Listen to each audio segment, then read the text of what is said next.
All right, welcome to HUD's History. This video details what was going on at the Treaty of Versailles, which is the treaty that ends World War One or the Great War. Uh, you can see the gentlemen behind me. They are the ones who are involved with this peace agreement. They come from all different countries. So this video basically details who was involved, what they were trying to strive for, what was the outcome, and then that'll lead you into what happens after the end of World War One. So buckle up. Let's look at the treaty. We're looking at how this treaty at Versailles is going to be this big peace agreement to try and calm all the waters that had been the conflict of the global war known as World War One. You're going to see all these different people who are part of it and why they thought the way that they did in making these terms for this agreement. So you have to first stop and think, what is a treaty? And all a treaty really is, it's like a contract, and it's between different parties, and they determine what they will agree to. So you have to think about in the sense of who are you in relation to the war? How were you affected? What country are you? Were you on the side of the Triple Entente or the Central Powers? And you have to determine like what is the best course of action moving forward so that everybody can come to some sort of consensus. And it's going to be a hard consensus to come to. Why is that? Well, because you have a lot of people there. In January of 1919, they're going to meet up in the Palace of Versailles, that old Palace of Versailles from long ago that was built by one of the kings of France. But they're going to meet there, and you're going to have delegates from 32 different countries representing their nation's best interest, which means that it's not necessarily going to be the interest of every single other country, right? You're going to want what you want based off of how you were affected by the war. And because of that, it's going to take quite a while for them to come to some consensus that they can basically go, okay, we're good with this. Let's sign off and move forward. That means they're going to debate for literally a year on the terms of this treaty. There are some people in one faction that are like, we got to punish Germany harshly. We got to make sure that they'll never do this thing again. And then there's another faction that's like, well, let's not get too crazy. We just want global peace. We want to promote, a peaceful agreement so that we don't have this type of conflict ever again on Europe. There you go. Foreshadowing, right? The leaders of this conference is going to be what's known as the Big Four. Who are they? They are leaders of the prominent allies. So you have President Wilson for the United States. He's on the far right. You have next to him the Prime Minister of France, which is Georges Clemenceau. At the far left, you have the Prime Minister of Britain, that's David Lloyd George. And next to him is the Prime Minister of Italy, Vittorio Orlando. These are four of the leaders at the conference that will try and shape and come to some sort of agreement that the rest of the countries can follow and say, yeah, we'll sign off on this and we will do our best to abide by the agreement that comes about. The curious thing is who's not present. Now, the Central Powers were made up of Germany, Austria-Hungary, Bulgaria, Ottoman Empire, right? But then you also had Russia, who had left the war. So they're actually now represented. Russia is in the middle of their own civil war still. They're like trying to figure out like the craziness that had gone on. So they had left, and so they don't get invited to this peace agreement because they had already made peace basically with the Germans and the Austrian-Hungarian Empire with the Treaty of Brest-Litovsk. Germany and her allies are actually not allowed to be there. The members of this conference decided that because Germany had instigated everything, according to them, that they didn't deserve a seat at the table. So you have to think about the fact that you're on the losing end, and yet you don't get a say in this peace agreement on what's going to happen to you. And I think that is where you see a lot of the issues that will come about after the end of this treaty and going into the 1920s and the 1930s, which is going to lead us obviously to World War II. President Wilson, as one of the leaders, he had come up with this idea for how to kind of move the dialogue forward in the conference. He came up with what's known as the 14 points, and it is put out in the paper, it is made known, and Germany had kind of seen what was going on and was like basically receptive to what was happening here with the 14 points. The whole point of Wilson's plan is that it would promote this peace and stability in Europe. It would promote stability across the globe, and it would kind of set some limits on different parts of war, so that you would not really have the type of conflict that they had just gone through over the past 4 years. Now, what are some of these points? The first 4 points dealt with things like an end to secret treaties, freedom of the seas, meaning that you had no unrestricted submarine warfare. Remember, that is one of the reasons why the United States got involved. So now you're limiting your battles on the sea to only those countries that are involved in conflict. Another thing was free trade. So that meant that there were no real blockades going on, that people could trade freely with each other, and there was no restrictions. And then finally, out of the first 4 points, one of the big things that they said was they should reduce their national armies and navies. In the lead up to World War I, you had basically this militarism, right? One of the 4 parts of Maine. And that led to an arms race to see who could have the best and most weaponry at that point.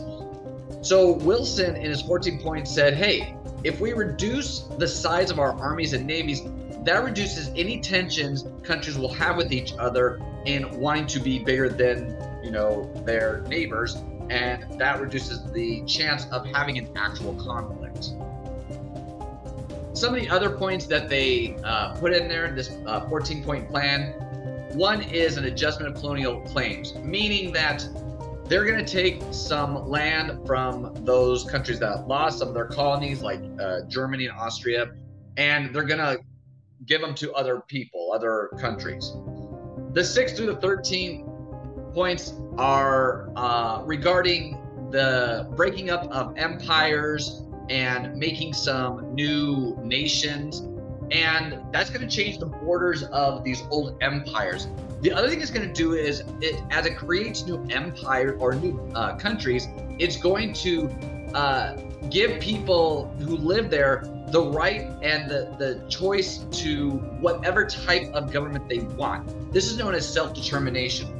Wilson believed that if you're going to break up the empires, the people who live there and are in these new borders should have every right to determine what type of government they want for themselves. So that's supposed to be very important, but it doesn't always work in the way that Wilson intended it. The last point for Wilson is what's known as a General Association of Nations. And this is where all these different nations could come together, and it would protect the big nations, the small nations, whoever was part of it. And that anytime there was a conflict, that they would be able to go to this place and basically reach a peaceful solution. This is going to become known as the League of Nations.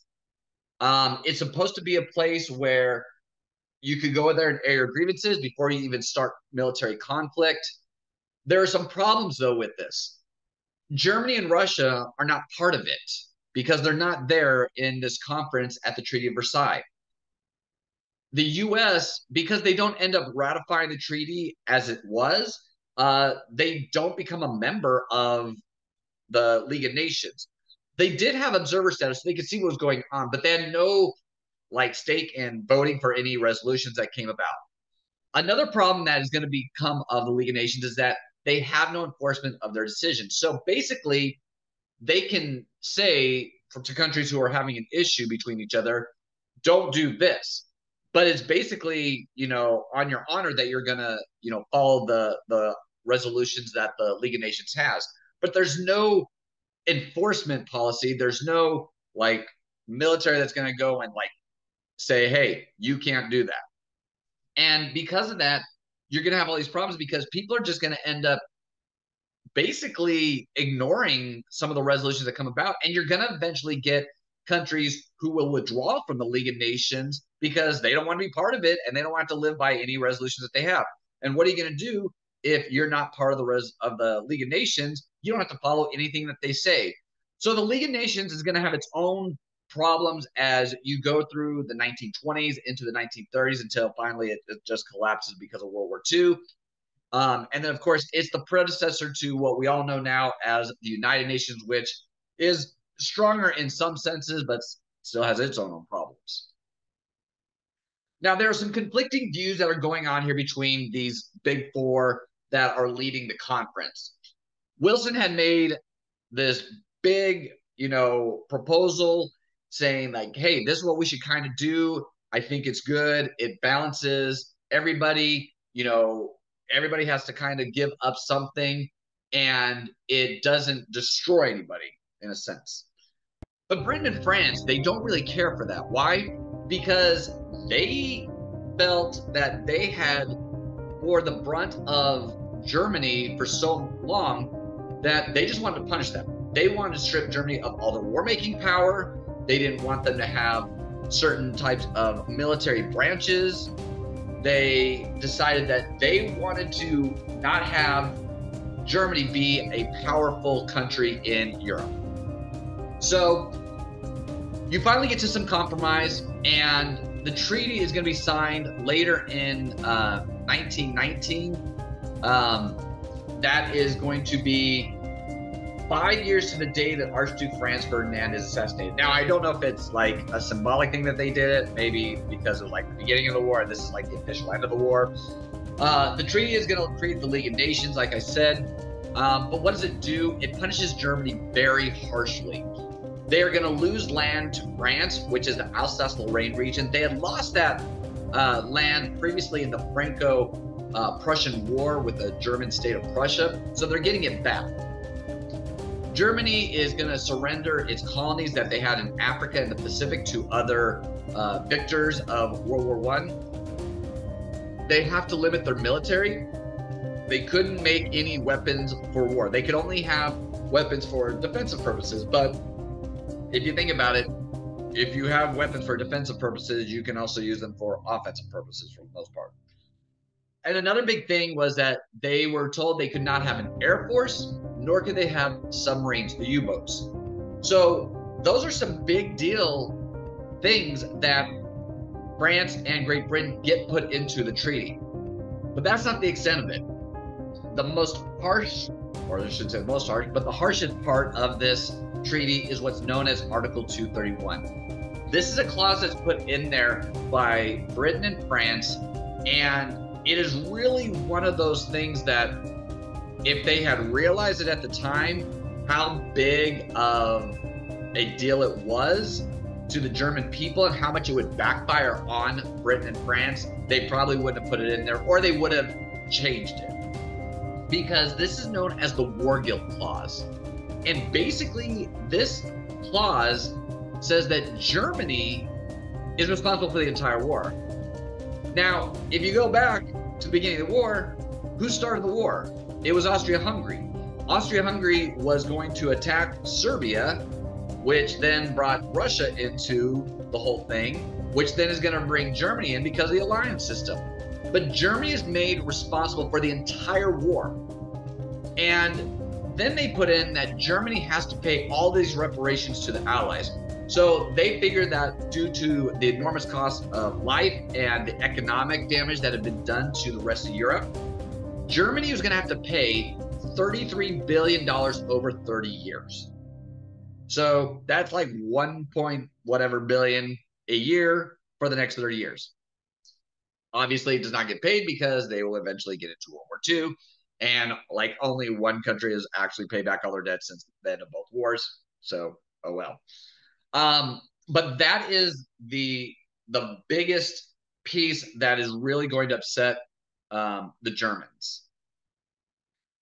Now, The other part of the treaty is that these new nations are going to be broken out of these empires because you have treaties that will be signed between the Allies and not just Germany, but Austria Hungary, Bulgaria, the Ottoman Empire as well.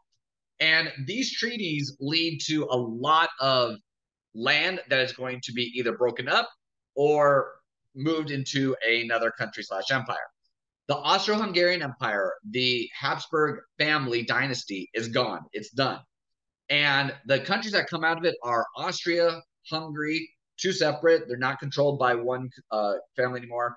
You get Czechoslovakia and Yugoslavia. They're all new recognized nations. So if you look at what Austria-Hungary was like at the beginning in 1914, and then you see what it's like when we get to the end of war, you can see in the map what land is ceded, ceded to Poland, ceded to Romania, broken up. Austria and Hungary are two separate. Czechoslovakia is its own thing, and Yugoslavia. So you are going to now have new countries broken out of the Austro-Hungarian Empire, and Austria and Germany are no longer allowed to be joined ever again in an alliance. Technically, that's what the treaty said. We know someone named Hitler does not agree with that and basically just ignores that.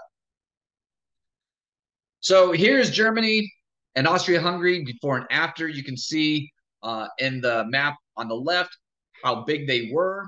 And then you can see on the right what land was given up and what became of them. And you can even see the Russian Empire, because the Russian Empire had lost some land in their Treaty of Brest-Litovsk, that the land that had been given to the German Empire and Austria-Hungary, that gets divided up even further. So you have Romania, you have Poland that becomes its own nation, Lithuania, Latvia, and Estonia as well. Now, the other big empire that's going to get broken up is the Ottoman Empire. The Ottoman Empire suffered a lot of loss. And with the downfall of the Ottoman Empire, you're going to see the taking over it basically by the League of Nations. Because the Ottoman Empire lost all this territory, they are going to lose land that the League will take over. You will still have the remnants of what's known as the Ottoman Empire. It's called Turkey today, the Ottoman Turks, right? But out of the empire are going to come these specific mandates. They're not countries, they're mandates. You have the land of Palestine, Iraq, and what's called Transjordan under the control of the British. And then you have the lands of Syria and Lebanon, which are going to be controlled by the French. Now, why is this important? Because they're the ones who decided to break up and create these borders without taking into account the ethnic and cultural and tribal like people that live there. So they're just saying, okay, you people are all now part of Iraq. You people are all part of Syria. You people are all part of Transjordan. They do not understand that there is a diverse mix of culture there. And that's going to be one of your problems leading into the rest of the 20th century when you have problems in the Middle East and you have different factions going against each other. Now, this is going to be basically a piece that's built on quicksand, and these are the reasons why. The treaty does not actually solve everything, and it's just going to cause more problems because the Germans are not happy. The Germans feel like they have been blamed for everything when they didn't actually start the war because Austria-Hungary did. So they're angry over the fact that they can't have certain parts of their military, they can't make military stuff, and that they have to pay $33 billion, and the fact that they are responsible for the entire war. Japan and Italy, though you don't hear a lot about what they really did in World War I, they actually wanted more land. They wanted some of those colonies given to them, and they did get some, but they wanted more. But how much are you going to get when you're smaller nations and your impact is not as great as the others? The people in the mandates that were made out of the Ottoman Empire, they were very angry at the Allies. Why? Because the people who were in the new countries that came out of the German and Austro-Hungarian empires, they were allowed self-determination of what type of government they wanted. The people in the mandates that were made out of the Ottoman Empire, they do not get that choice. They are controlled by the British and the French. So they don't even get the chance to determine like what type of government they want to have. They didn't even get to determine like their borders and whatnot. And finally, the League of Nations has no ability to enforce any of its decisions. And like I said, that's going to come back to haunt them when people start violating the resolutions that come out of them. And you're going to see conflicts and things that happened in the 1930s that will eventually lead us into World War II. So here is a new look at Europe from the beginning of war in 1914, and then after the Treaty of Versailles is signed by everybody, and the new countries are created out of these old empires. So that's the treaty. That's the effect that the treaty is going to have, and that's the reasoning for why the people decided to make the treaties and who was involved. There you have it. There is the treaty that all these dudes decided to put together. It was not the greatest. We know it's not the greatest, and we know that there's going to be some major effects because of it. That's going to lead us into some craziness going on in the next 2 decades, which will eventually get to the next war, World War II. So if you've enjoyed this video, make sure that you like it and you can subscribe to the channel. Here's your social tip for the day. Be confident in everything that you do. Be confident whether you are going on a job interview, going on a date, meeting people for the first time, taking a test, doing something that you are ready to battle for, whether it be in athletics, academics, whatnot. So be confident, you can do it, have faith in yourself, and you'll get there. So I'm HUD, this is HUD's History. Till next time, peace out.